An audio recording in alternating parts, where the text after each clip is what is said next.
Assalomu alaykum. Bu misolni 10 yoshli bola 10 sekundda yechganligi haqida bilasizmi? Qanday qilib yechganligi haqida esa hozir to'xtalamiz.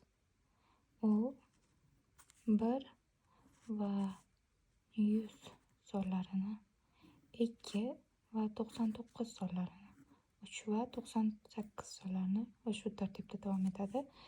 Qo'shib chiqqan barchasida 101 soni hosil bo'ladi. Va ularning soni 100 gacha qo'shilganligi uchun 50 ta bo'ladi. Ya'ni ikkita son qo'shilib ketyapti-ku, shunda 50 ta hosil bo'ladi. 50 tadan 101 yig'indilarini ko'paytiramiz, shunda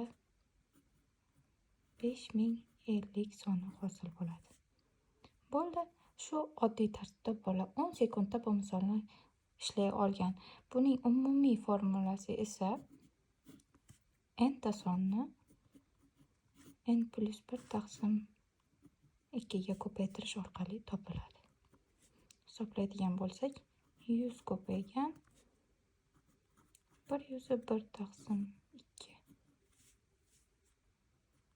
Natijamiz 5050.